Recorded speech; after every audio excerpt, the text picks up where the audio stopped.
9 de maio de 2001. National Press Club em Washington, Distrito de Colômbia. Durante uma entrevista coletiva sobre o projeto Revelação, o ex-sargento do Exército Clifford Stone fez um anúncio surpreendente, afirmando que, por mais de 2 décadas, ele fez parte de uma unidade de operações militares ultra-secreta encarregada de recuperar tecnologia extraterrestre para o governo dos Estados Unidos. Eu estive envolvido em situações em que recuperamos restos de espaçonaves caídas, por assim dizer, os destroços das espaçonaves. Havia corpos envolvidos em algumas dessas quedas e também alguns estavam vivos. Enquanto fazíamos tudo isso, dizíamos ao povo americano que não era nada, dizíamos ao mundo que não era nada. Uma das coisas que Clifford Stone falou sobre um projeto chamado Projeto Moondust. Esse projeto era um programa militar legítimo e era destinado a recuperar coisas como satélites espaciais soviéticos.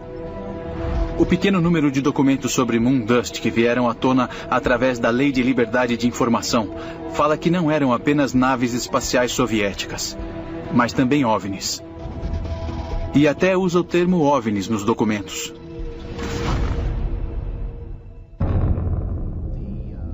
De acordo com Stone, ele foi o primeiro a responder a 12 quedas de OVNIs, mas só no dia seguinte à entrevista coletiva, durante uma sessão fechada com Stone e membros do Congresso, ele revelou algo ainda mais chocante sobre seus relatos em primeira mão com entidades alienígenas. E uma das coisas que o Sargento Stone falou foi sobre a natureza dos chamados extraterrestres Greys. Ele disse que havia anomalias biológicas muito estranhas neles, que os fazia parecer uma espécie de robôs biológicos. Eles pareciam ter muito poucos ou nenhum órgão no corpo, mas esses seres conseguiam caminhar, pensar e agir. O sargento Clifford Stone ficou tão comovido enquanto falava diante dos deputados que ele começou a chorar e acabou deixando o palco. O que prevemos para o futuro é uma autonomia supervisionada, em que o robô recebe instruções de alto nível e ele é autônomo bastante para interpretar essas instruções e realizar parte de sua missão. Se existem androides, alguma outra coisa com grande inteligência deve tê-los feito para que viessem trabalhar neste planeta. Mas enquanto alguns teóricos acreditam que os Greys poderiam ser robôs controlados de muito, muito longe por entidades alienígenas, outros sugerem que a verdade é ainda mais incrível. Falando de um tipo de encontro com algo que, segundo ele, poderia ser considerado um androide ou algum ser híbrido.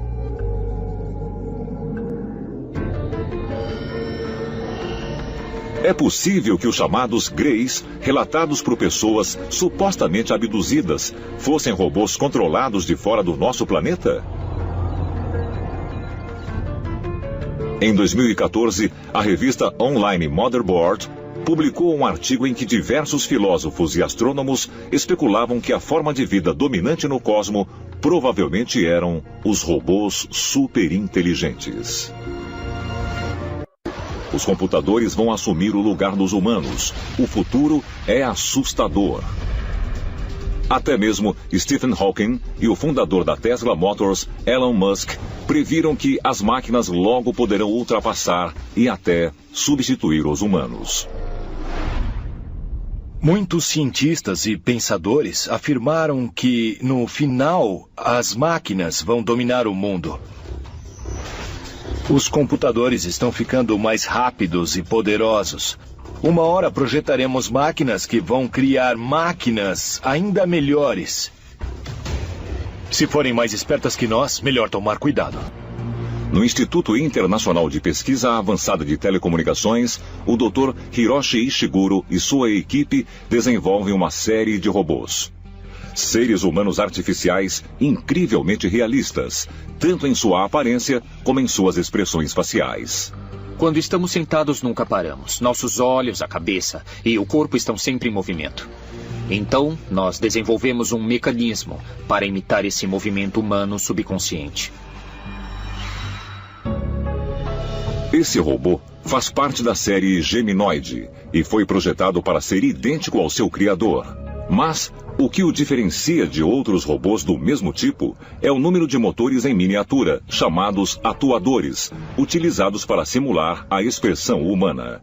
Enquanto a maioria usa cerca de 10, os geminoides mais recentes usam mais de 50. Dentro da pele facial, há alguns atuadores pneumáticos que ficam puxando ou empurrando a pele para podermos recriar as expressões faciais.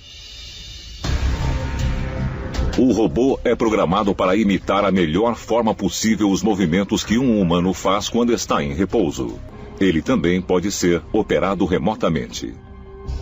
Quando este robô é operado remotamente, o movimento da cabeça é copiado no robô.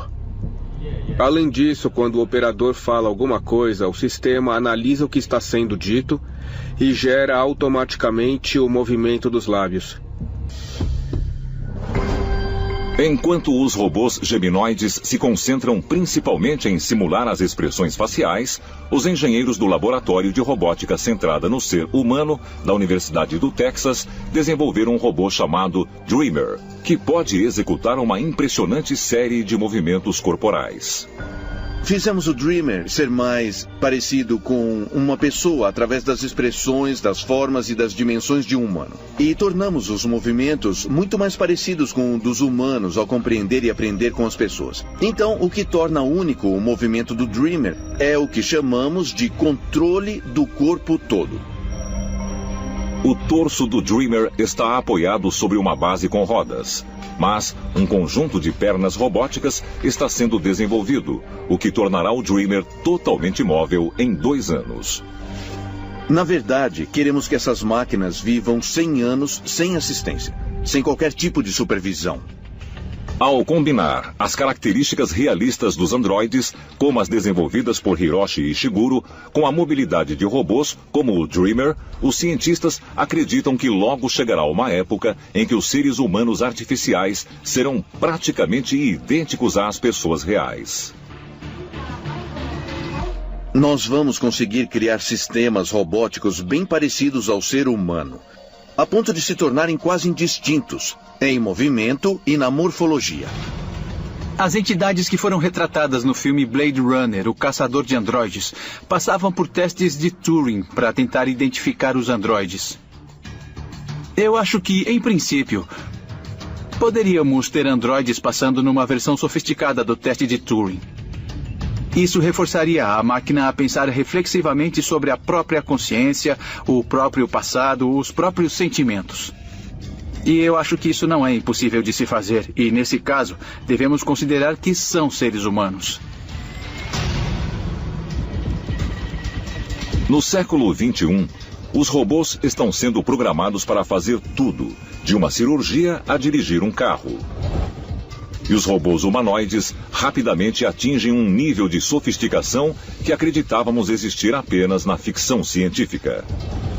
Mas quais são as implicações da criação de robôs que são cada vez mais inteligentes e independentes?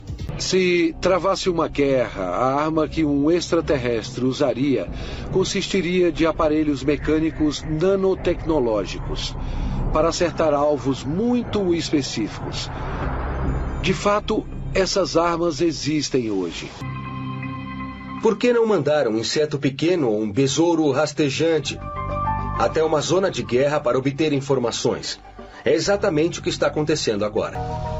O Stanai é um robô aéreo muito pequeno, do tamanho de uma forma de torta. É relativamente simples, mas pode fazer coisas incríveis. Todos os insetos imagináveis estão sendo estudados por alguém.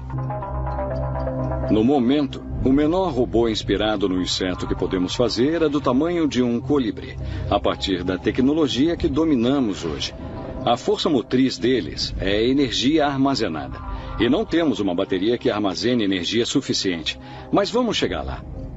É fácil imaginar que teremos um robô do tamanho de uma mosca. Se ele pousar na parede da casa de um terrorista, ele nem notaria. E podemos encaixar tanta coisa no espaço tão pequeno.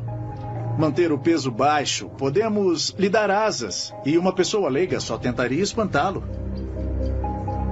Num futuro não muito distante, você vai olhar e dizer que inseto lindo, mas talvez não seja um inseto. Os insetos estão entre as criaturas mais bem projetadas do planeta Terra. São extraordinários. Não é à toa que os militares americanos se interessam pelos insetos. É completamente lógico. Mas, enquanto os cientistas convencionais discutem se os robôs estão destinados a dominar ou não a Terra, será que isso já não aconteceu antes? Talvez milhares de anos atrás? Ábidos, Egito. 11 quilômetros a oeste do Nilo. Neste enorme sítio arqueológico, encontram-se as ruínas do templo de Osíris, onde milhares se reuniam para adorar o deus do submundo. Em comparação a vários outros deuses, acredita-se que Osíris teria vivido fisicamente na Terra como um dos faraós do Egito. Ele é muitas vezes representado com um disco alado do Sol. E embora muitos estudiosos tenham sugerido que isso nada mais é do que uma forma de adoração ao Sol, esse Sol, de acordo com a visão egípcia, também tinha asas e descia do céu. Então, na minha opinião, outra coisa que foi descrita, um evento extraterrestre que de fato ocorreu na vida real. A maioria dos deuses egípcios eram, na realidade, visitantes extraterrestres. Mas muitos se perguntam se Osíris era mesmo feito de carne e sangue. Uma das histórias mais famosas que estão ligadas a Osíris é a de que ele foi desmembrado pelo irmão invejoso Sete. Sete teve um acesso de fúria e despedaçou o corpo do irmão, rasgando-o em 14 pedaços que foram espalhados por todo o reino. Mas Ísis, a esposa leal, procurou por toda parte e encontrou os pedaços e reuniu todos eles. Ísis conseguiu ressuscitá-lo.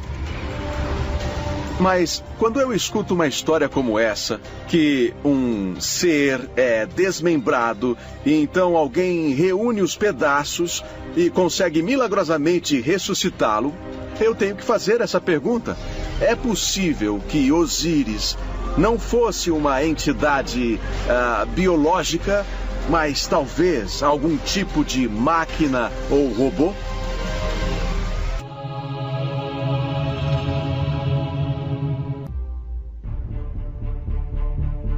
História antiga após a história antiga, vemos referências a extraterrestres que procuravam influenciar o corpo humano para aumentá-lo, sobretudo com a tecnologia.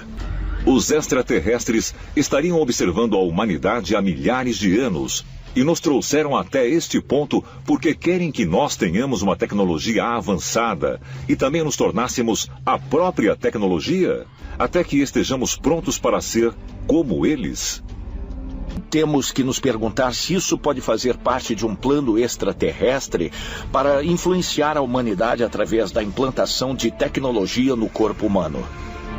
E se for assim, qual é o propósito? Serve para acelerar as nossas habilidades ou é um esforço para controlar a humanidade? Só o tempo dará uma resposta a essas perguntas. É possível que seres de outro mundo estejam levando a humanidade não só a evoluir na Terra, mas também a se juntar a eles nas estrelas como entidades não biológicas. E a nossa dependência crescente de computadores, celulares, internet e até partes do corpo sintéticas poderiam integrar um vasto plano extraterrestre, fazendo com que os seres humanos se tornem cada vez mais parecidos com a tecnologia da qual somos tão dependentes. Talvez o destino da humanidade não seja ter um contato imediato com os antepassados, mas com os nossos eus do futuro. E quando esse dia chegar, os seres humanos, como conhecemos, talvez sejam considerados mais do que sistemas operacionais obsoletos.